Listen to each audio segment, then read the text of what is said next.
Jenga block that will bring the US economy crashing down from its former glory has just been pulled.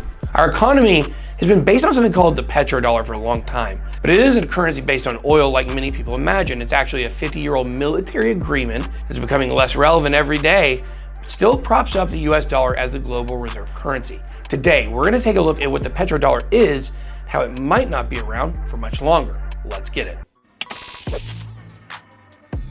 I'm not a financial advisor. Even when you're talking about the BRICS countries are voraciously accumulating gold. The Western countries like the US and the other advanced economies, not accumulating so much. But those that are part of the BRICS nation, yes, they are.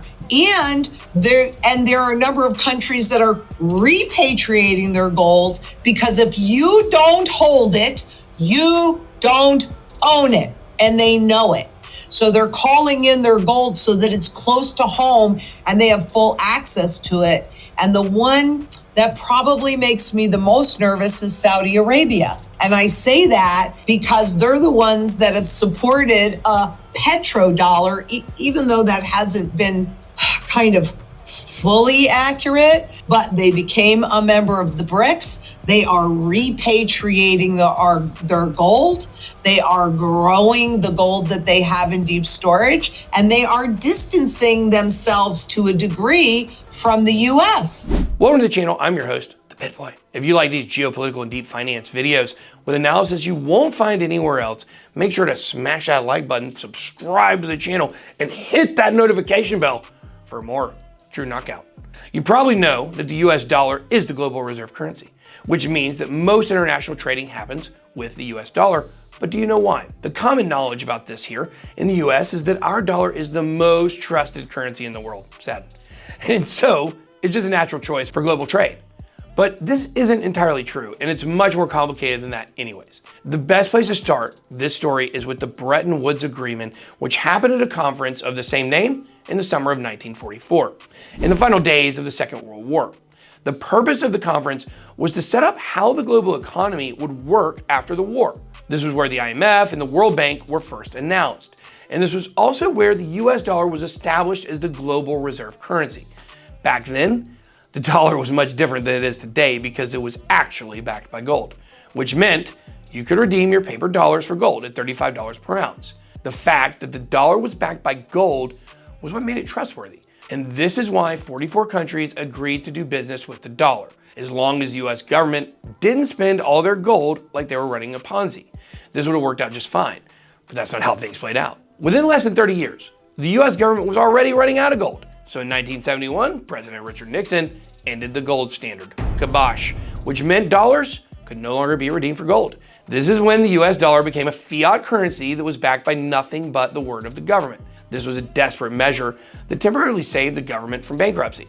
But this made the dollar much less attractive around the world, and there was a very serious risk that gold would overtake the dollar in global trade. So to maintain the dominance of the dollar, the US government needed to figure out a way to create an artificial demand for the dollar. As this crisis was unfolding, another crisis on the opposite end of the world gave the Nixon administration an opportunity to create a massive demand for the dollar. Oil-rich countries in the Middle East decided to raise prices and withhold oil from Western nations because of our interference and military involvement in the region. This caused massive gas shortages and economic turmoil across the Western world. So Nixon's top goon, Henry Kissinger, traveled out to Saudi Arabia, the most powerful player in that part of the world, and struck a deal with the royal family that controlled the territory. In the deal, the US government promised to give Saudi Arabia weapons and military protection if they would only accept US dollars for the oil that was exported. This would mean that any country that wanted to buy oil from them would need to hoard US dollars. And this is exactly what created that artificial demand that they were looking for after the removal of the gold standard. This is why the US and Saudi Arabia have always been the best of friends. Even though the country is a brutal monarchy that has one of the worst human rights records in the world, and much worse than other countries in the region that we see as mortal enemies. Friendships between governments have nothing to do with who is good and who is bad or who respects human rights. Powerful governments will use human rights as an excuse when they want to sanction or attack a smaller government for getting in their way. But they will also have no problem propping up dictators if it works out in their interest. Politics is all about power and opportunism. All their speeches, all the talk, it's marketing. Saudi Arabia is powerful. They have something that our government wants, and they're willing to play ball. That means they're good guys, no matter how bad they treat their people. This mutually beneficial relationship has made the US and Saudi Arabia the best of friends for decades, but this alliance is not as strong as it used to be.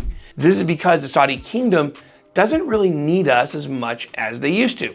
They still get tons of weapons from us, but they've also been learning how to develop their own weapons, mostly with our help. In the case of a recent deal with Lockheed Martin, half of the parts that are made for large military weapons are made in Saudi factories, which was part of the agreement. And this is so important, guys. This is almost like spying, except they're getting paid to do it and everyone knows they're doing it. The rise of BRICS, which I've been covering a lot on this channel, is also another reason that the US dollar is becoming less relevant. There's not an official BRICS currency being used internationally yet, but that's coming. And the nations that belong to BRICS are starting to become more significant players in the global economy every single day. It's especially true for China and Russia. China is now Saudi Arabia's largest trading partner by far and has struck major deals to hold billions of dollars in Chinese financial institutions. I actually think that Saudi Arabia is already a silent member of BRICS.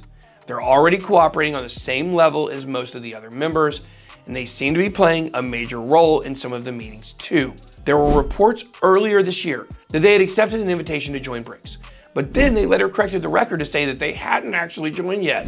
Including within BRICS, we're working on shaping an independent payment system free from political pressure, abuse, and external sanctional interference.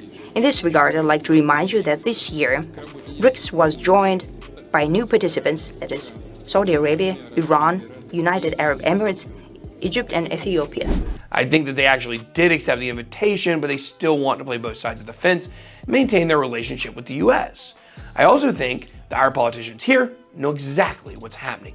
They know they're being played, but they can't do anything about it. They want the Saudis to pretend that everything's fine too, because they don't want people to start doubting the status of the petrodollar. The US Treasury is not going to work any differently from these commercial banks or crypto exchanges that we've watched go under.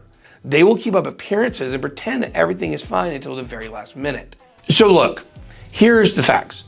The petrodollar agreement has expired. It ended in June, but it's still propped up right now because there is still a lot of dollars being used to buy the oil. But I want to know what you guys think about this. Put your comments down below. Make sure to smash the like button and subscribe to the channel to raise your historical, political, and financial IQ as you prepare yourself and your family for the future. That's all I've got. Be blessed. BitBoy out.